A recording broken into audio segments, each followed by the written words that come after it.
Tóyìn Àìmákù, ìwọ ni mo bá lọ́rọ̀ lọ́sàn yìí. Mo rí ajá ẹ̀ tó train. Àwọn ajá, ara àwọn ajá tó ń train. Right? Mo gbọ́ pé wọ́n ló ń ní tí ìwọ ṣó ẹ o. Wọ́n tag mi. Wọ́n lóyún ó ń bú mi. Ìwọ ni mo bá lọ́rọ̀. Ṣé orí yẹn mi ò bá lọ́rọ̀? You understand? Because ìwọ gan tó jẹ́ mentor ẹ̀ tó ń tẹ̀lé ẹ̀ àti gbogbo yín. Èmi àti yín àjọ sínú sàwáwù kan náà. You understand?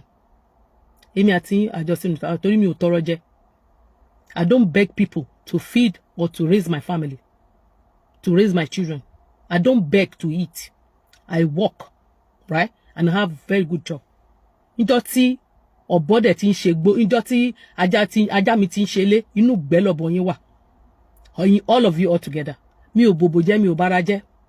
Ẹnìkan kò lè wá kó wá sọ story mi pé Ṣọlá ó ṣe báyìí, èèyàn báyìí ló bá rìn, tó fẹ́ ó jalè, ó mú gbáná, ó mú kinní kan, ó ń ṣe gbá, ó ń ṣàwò. No, hell no. Bó ṣe tough and rough tó, bàbá ti tèmi kò ń ṣe pastor, ìyá mi ò ń ṣe wòlíì. You understand? Àwọn òbí mi ò ń ṣe olówó, still náà àwọn ò bára jẹ́. Ṣó ti yẹ? Sórí, ìdí tí mo fi ní problem pẹ̀lú ẹ̀, ó ní wípé ó máa ń play victim. Do you understand? That is the reason why tí mo ṣe point out àwọn nǹkan tó ṣe. Because you heard tó bá yá wà gbé tó bá má ti sọ̀rọ̀ kìíní kan sí wà ti gbé Bible wà ti máa ṣe àfi tó bá kí n ṣe Kristẹni ló kù, àfi tó bá kí n ṣe Kristẹni ló kù. Tóyìn Àìmákù, mo mọ̀ ẹ́, mo dẹ̀ mọ̀ ẹ́ dáadáa. Mo mọ̀ ẹ́ and I know you very very well. Tóyìn, you are claiming to people that you are the only child from your ìwọ nìkan ni màmá ẹ bí fún bàbá ẹ. Níbo ni Àìmákù yẹn, níbo ló ti generate? Báwo ló ṣe come across orúkọ tó ń jẹ́ Àìmákù? Tóyìn, you later came out and changed it to Abraham. Ṣé Àìmákù gangan ló bí ẹ? Ṣé Àìmákù ni bàbá ẹ? Ṣé o relate mọ́ Àìmákù? Báwo ni Àìmákù ṣe jẹ́?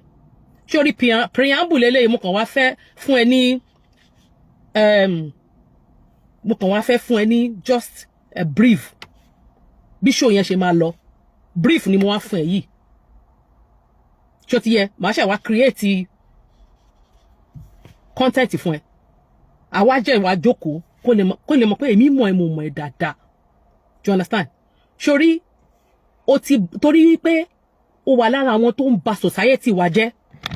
Wàá máa tẹ́wọ́, wàá máa ṣe bí ẹni pé àwọn èèyàn gọ̀gán o. Àwọn èèyàn ti gbàgbé, wọ́n máa ń gbàgbé nǹkan very easily. They forget where you are coming from. Tóyìn, ṣé o rí pé mo dárúkọ ẹ̀? I mention tí máa fẹ́ èmi ò ń pẹ̀pẹ̀. I don't hide.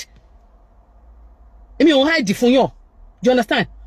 Èmi mo wá straight direct ni mo wá fún ẹ because ajẹ́ ẹ wá fún mi direct nítorí pé mo call attention ẹ àti àwọn èèyàn. Mo create awareness pé ṣé ẹ ti rí ntí Tóyìn ṣe. Ó rí pé mi ò hide, ó rí pé mi ò pè é lórúkọ. Ó mọ̀ pé mi ò pè é lórúkọ. Now, orúkọ ẹ gangan ni mò ń dá. Tóyìn Abraham, aya Kọ́lá Ajéwọlé, ìyá ire, ìwọ ni mò ń bá wí ní wákàtí. Tóyìn, àwọn èèyàn mọ̀rọ̀ èèyàn tó jẹ́, wọn dẹ̀ mọ̀rọ̀ ìdílé tó ti jáde wá. You claiming your mother is a pastor. Irú pastor wo ni màmá ẹ? Èèyàn mélòó ni màmá ẹ bímọ fún? Tóyìn, kí ló ṣẹlẹ̀ sáwọn brothers ẹ? Kí ló ṣẹlẹ̀ fásáyé Hafiz? Kí ló ṣẹlẹ̀ sí Mufta? Tóyìn. Ṣoré ajá tó gbé jáde yẹn tó ń bú mi ní dá lóhùn, mi ò lọ́rọ̀ bá sọ. Ọmọ lásán èkejì ajá òun nìyẹn. And everybody knows her, who she is on this social media. Bó èmi pẹ̀lú ẹ̀ one on one. Mi ò kí ẹ gbàgbé pé mo jù ẹ lọ dáadáa. Ìyá tó bí ẹ lọ́mọ kò tó mi bí lọ́mọ. Your mother kò tó mi bí. Ìyá tó bí ẹ kò tó mi bí lọ́mọ. Mi ò ní bú màmá ẹ. Bọ̀ ọmọ tó rán jáde wá, èmi àti ẹ, ọmọ mi ò ṣẹgbẹ́. Àkọ́bí mi ò ṣẹgbẹ́. So torí ẹni ṣe máa wá lọ ìwọ gangan nítorí pé ó ń ba society jẹ́. Nítorí pé ó wà lára àwọn tó ń da àwọn youth wa láàmú ìwọ ó wà lára àwọn tí ó kó orí burúkú bá àwọn ọmọ kéékèèké nínú Nàìjíríà nítorí pé ẹ̀ ń gang fight. Ó wà lára àwọn tó ń pollute Nàìjíríà. And you always appear as victim. Ó máa máa tẹ́wọ́. Wàá máa sọ fún wọn pé ilé Kristẹni ló ti wá, ilé Kristẹni ló ti wá, àfi tó bá wá láti àfi tó bá kí n ṣe irú Kristẹni wo ni ẹ gangan. Irú Kristẹni wo ni ẹ jọ torí Ọlọ́run. Irú pè wo lo ní, irú pè wo ni mọ́mí ẹ ní. Ìpè wo ni màmá ẹ ní nílùú Ìbàdàn. Àbí mọ́mí ẹ kan ló máa gbé placard káàkiri gbogbo challenge. Tóyìn, èmi máa wá ṣọ́rẹ́lẹ̀ yìí. Wọ́n brief ni mo wá fún ẹ. Tó bá mú àwọn ajé ẹ so. Anybody tó bá wá fún mi, Tóyìn, I will come for you. I will come with full force for you. Ṣórí gbogbo n tó ń hide táwọn èèyàn mọ̀ lórí social media yẹn, máa split ẹ̀ fáyé. Èmi Olúṣọlá, mo bá bẹ table yẹn, máa bẹ dáwó. Máa dáwó dáadáa. You are pretending to be a nice person. O máa gbé Bíbélì, wọ́n máa ṣe Jésù, you are born again, my foot.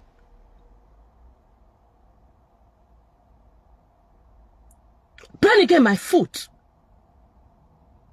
I know you and I know you well. Ó gbọ́ lẹ́nu mi rí. Ó gbọ́ kí n sọ kankan rí. Tóyìn, ẹ bá mi tagi Tóyìn Abraham. Mi máa ń du ẹ̀ torí pé mo rí pé mi ò sí ọ̀rẹ́ lórí kíní ò gbé àndù ẹ̀ wá fún mi. Ẹ bá mi tagi ẹ̀. Tóyìn, wo ojú mi kó wò mí dáadáa. Before kí n tó lè gbé fọ́t fídíò ẹ̀, kí n tó lè create awareness lórí ìwọ àti ọmọ òṣì, ọmọ òfò, ọmọ olè yẹn. Ìwà yín dẹ̀ jọra. Ìyàwó olè àti ìyàwó olè.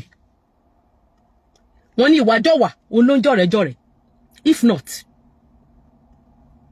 mi ò blame ẹ lè sọ pé o belittle pé o come low, pé o tó rò ní ránkì kankan tẹ́lẹ̀. Àwọn tí wọ́n mọ̀ ni wọ́n pọ́n ilé. Ìjímèrè ó ti gbígun aládìí.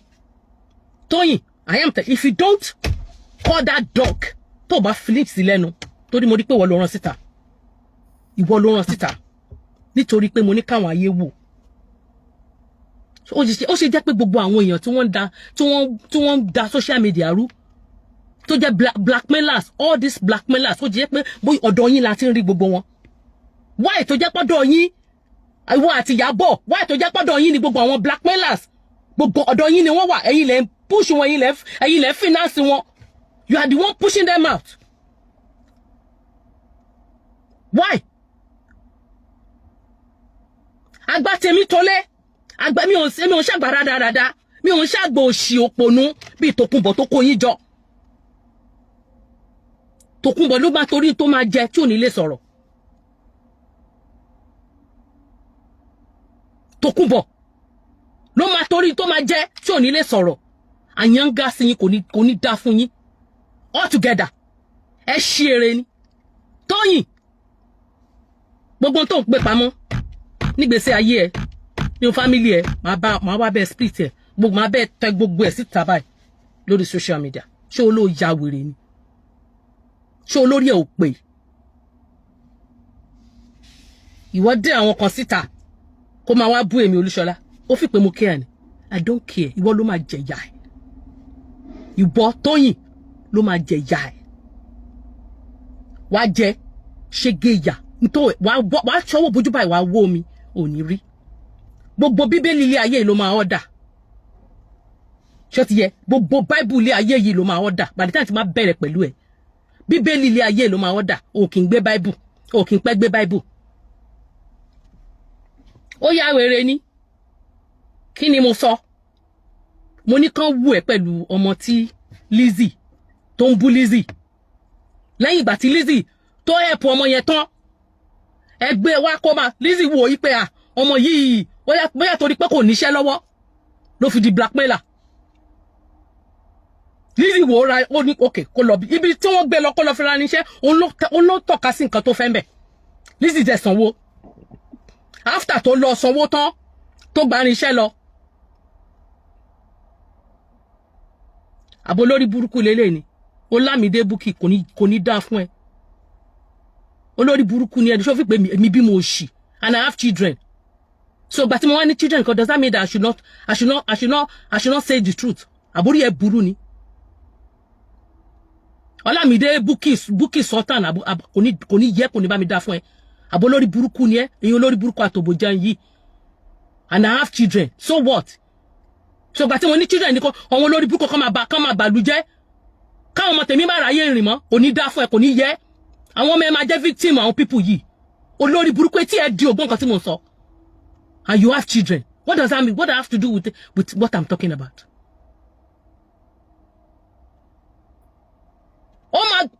Ada fún Adina. Ó máa ṣépè táyà.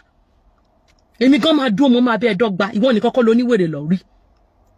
Tá gogun bá lóhun lóògùn, àwọn kan wà tán lóògùn ju akọgun lọ bá akọgun kó lọ bá torí ó ní kí ló ń porú spiritual father ẹ. Thank you, Uzi Mama. Congratulations to you, my dear.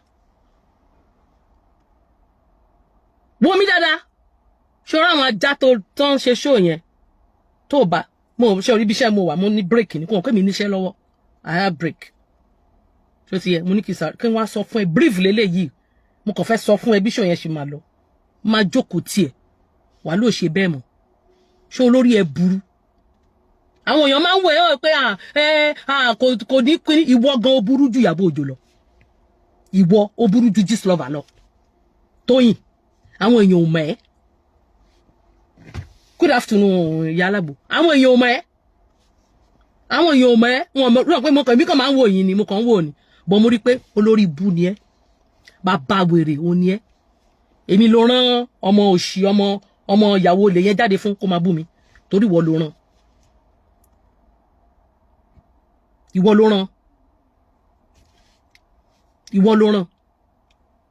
Ìwọ ló rán kó wá máa bú mi. Nítorí ẹ̀ lèmi àti ẹ ṣe, èmi àti ẹ we have our scores láti settle. Èmi pẹ̀lú ẹ gbogbo nǹkan táwọn èèyàn mọ̀ tó ń hide tó ń sọ pé ìwọ nìkan nìyẹn, ìwọ nìkan kọ́ nìyẹn ẹbí, ìwọ nìkan nìyẹn ẹbí fún bàbá ẹ. Ìwọ nìkan nìyẹn ẹbí fún bàbá ẹ. VC tó wà ní Benin báwo ló ṣe jẹ́ sí ẹ? Aimaku tó ń jẹ́ níbo ló ti rí Aimaku? Àwọn olóúnjẹ Aimaku. Ṣé o tán mọ́ Aimaku?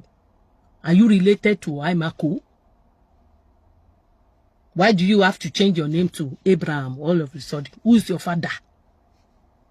Who be your papa? Tóyìn. You are welcome, everybody. Ṣé o yóò ní jù báyìí lọ? Ṣó ti yẹ? Eléyìí, brief mo wá fún ẹ.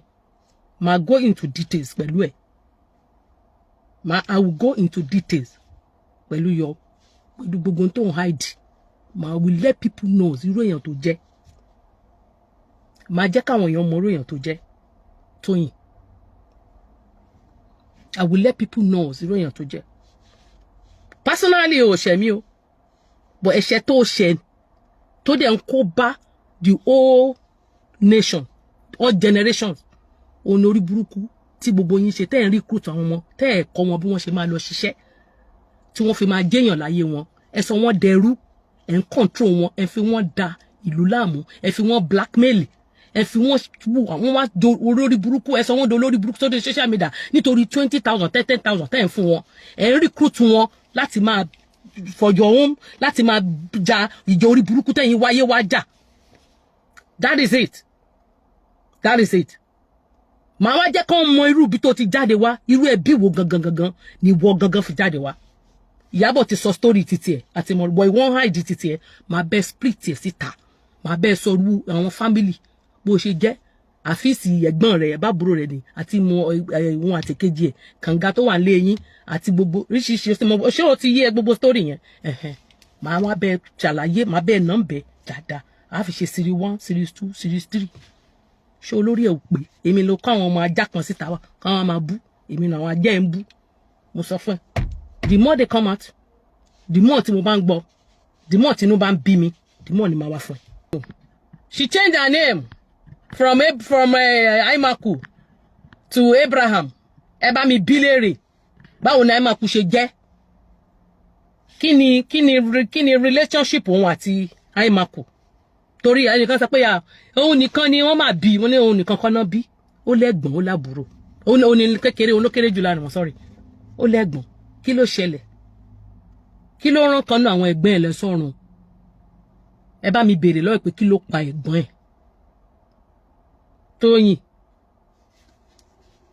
èmi ò ń wá fún yàn o ṣó ti yẹ mo kàn ṣọ pé mo kàn create awareness ni pé ẹwọn tí Tóyìn dánwò tó bá yá á gbé Bible á máa pe I'm a Christian I'm a Christian I'm a Christian you are a green snake under green grass tí ẹ gan ó burú ju tìyàbọ̀ lọ ó burú ju mo sọ fún àwọn èèyàn mo ní wọ ló burú ju wọ you are very into ń ṣe lábẹ́lẹ̀ is more than ti ṣe bí Ìyábọ̀ tiẹ̀ ṣe tiẹ̀ síta everybody rí but ìwọ you are a green snake under green grass green snake under green grass mi nìkan má bú mi o ẹni tẹ́ bá fẹ́ ṣe show go on ẹ ṣe show Tóyìn I will come for you and I will come with full force wàá sunkún èmi àfẹ́ bọ́ nǹkan tí màá ṣe fún ẹ wàá tọ́ bójú báyìí ò ní rí omi ó fi pé gbogbo gìlà fò mọ́ ẹ lè fò ó ti forí sọ̀bẹ́pẹ́ gbogbo tó ń gbé pamọ́ táwọn èèyàn fi ń rí ẹbí èèyàn gidi tó fi pé ní gbogbo ẹ̀ ní máa wá split síta ṣé olórí ẹ̀ ò pé tó máa ń béèrè tó máa ń sọ pé ìyá òṣì kinní kan òṣì èmi ò sí lára ìyá òṣì ìwọ Tóyìn o mọ̀ ìyá òṣì mi ò ń ṣe ìyá òṣì kò yẹ bẹ́ẹ̀ yẹn mi ò ń ṣe ìyá òṣì I don't come on social media láti máa bàtà yé àwọn ọmọ ọlọ́mọ jẹ́ because nǹkan tó ń ṣe nìyẹn because irú ọmọ òṣì tó jáde excuse me irú ọmọ tó ń gbé jáde àti gbogbo àwọn tí wọ́n láwọn support ẹ̀ gbogbo sí ayé wọn all together you call yourself if you are a good Christian bó ṣe ń claim if you are a very good Christian like you are claiming to be Tóyìn you will not be ní circle tó wà yẹn you will not be there you will not be supporting all this nítorí pé o fẹ́ ta fíìmù you will not be there if you call yourself a Christian tó ń sọ pé okay ẹ tẹ gbàgbé pé Christian kí ni ìtumọ̀ Christianity forget about Christianity tó bá fi pé o nígbàgbọ́ nínú Ọlọ́run tó jẹ́ pé Ọlọ́run gbé inú ẹ̀ Tóyìn you will not be doing what you are doing you will not be in support of this nonsense tó lọ but kì í ṣe àwọn yẹn ti gbàgbé ẹ̀ ni ẹbí wọn ní ìlànà ìwọ àti kí lórúkọ bàbá bèjì kí lórúkọ máa yẹn tó fẹ́ ìwọ ìkan náà ni pẹ̀lú Tóyìn pẹ̀lú ṣéun ẹ̀gbẹ̀gbẹ̀ àbíwọ kan náà kọ́ àbíwọ kan náà kọ́ ni àbíwọ kan náà kọ́ ṣé Christian inú Bible náà nìyẹn ara Christianity náà nìyẹn orí àwọn tó ń hèdè orí wọn ò pé have you changed wọ́n bẹ̀rẹ̀ lọ́wọ́ ẹ̀sìn wọn ní pé ta ni bàbá baby Tóyìn you haven't answered us. The only thing narrative time push that pé wọ́n ti lọ police station wọ́n ti competition wọ́n ti gbé kinní kan we are waiting for you tani baba baby wọ́n bẹ̀rẹ̀ lọ́wọ́ ẹ̀ wọ́n ní tani baba baby wọ́n ní tó bá bí ẹ dáa lọ́gbọ́lọ́pàá wa ṣé tí yẹn kéèsì ti yẹn tọ̀tọ̀ for the fact wípé ìwà àtọmọ ẹgbẹ́ rẹ̀ yẹn ó jáde fún mi nítorí títí ẹ̀ èmi àti ẹ̀ lájọ lọ́rọ̀ ṣé orí yẹn mi ní dá lóhùn bó ìwọ máa dẹ́ ẹ lóhùn kódà máa wá fún ẹ máa kànlẹ̀kùn lé ẹ báyìí máa gbé àga máa jókòó wàá serve mi lóúnjẹ èmi àti ẹ àjọ lọ́rọ̀ Tóyìn èmi pẹ̀lú ẹ lọ́rọ̀ ṣé orí yẹn ṣé orí gbogbo àwọn tó ń sọ̀rọ̀ yẹn jẹ́ kó máa content creator ni wọ́n jẹ́ máa create content jẹ́ kó máa kán pawó tí wọ́n máa jẹun dáadáa they need to eat you understand so a máa feed wọn wọ́n máa mú content lórí kan nìyí lórí platform yìí Olamide Bukky Sultan only whatever I wish Tóyìn will be my children's portion and whatever Tóyìn wishes other children who shall it be for your children and your children ọmọ ìyá tó bí ẹ lọ́mọ àti generation àti gbogbo ọmọ tó jáde lára ìyá ẹ àti ọmọ tó bá jáde lára ẹ tó bá ti bímọ èyí tó bá máa jáde lára ẹ àti àwọn tó bá máa jáde lára àwọn ọmọ ọmọ ẹ wọ́n máa lùgbàdì àwọn Tóyìn yìí olórí burúkú yìí àwọn ọmọ ẹ wọn ní rálànú wọ́n á lé nìní ayé máa péjọ báyìí ayé máa péjọba yìí wọ́n máa kọjú ìjà sí wọn àwọn ọmọ ẹ̀ wọ́n máa rìn kiri wọn ò ní ráàánú gbà ọmọdé ò ní ṣàánú wọn àgbàlagbà ò ní ṣàánú wọn gbogbo ibi tó bá rìn sí lórílẹ̀-èdè ayé àwọn ọmọ ẹ̀ wọ́n máa ṣerú ẹgbẹ́ ni wọ́n máa ṣerú àwọn ẹgbẹ́ wọn ni ìwọ tó ń jẹ́ kí lorúkọ olórí burúkú ẹ Bùkọ́lá àbí kí lorúkọ tó ń jẹ́ Bùkọ́lá yẹn àti wo Adùnọlá tó ń lọ nìyẹn wọ́jọ́ orí mi jẹ́ kí Tóyìn wá dúró jẹ́ kẹ́mi dúró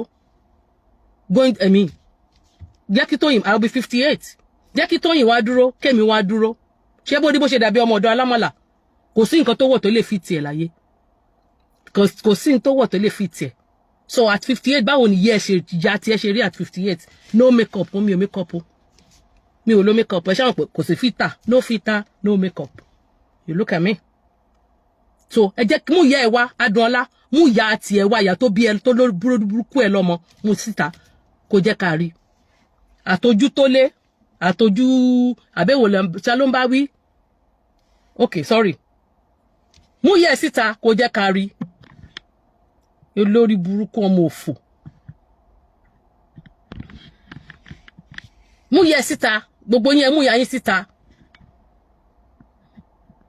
ìwọ Bùkọ́lá yìí yóò ṣì Ọlámídé Bukky Sultan ìyá orí burúkú ló bí ẹ ìyá òfò ló bí wọn náà ẹ̀yin ọmọ òṣì olòṣì ẹ̀yin ọmọ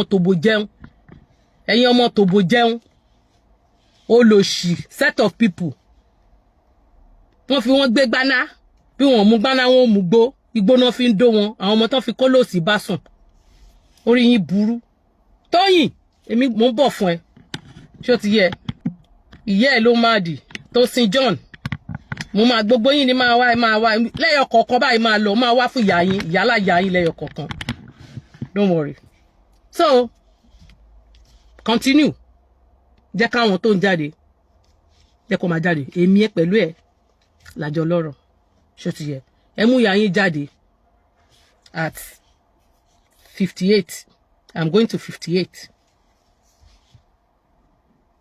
thank you jare ẹ mú ìyá yín jáde ẹ mú ìyá yín jáde at 58 ẹ mú Tóyìn jáde kẹ mú ìyá Tóyìn jáde bọ̀ wá fún yín mo ti dì olórí burúkú ni ẹ ìwọ olórí burúkú ìwọ ṣe dúró kí ló dé tẹ dúró sábẹ́ fake profile why are you under fake profile gbójú ẹ jáde.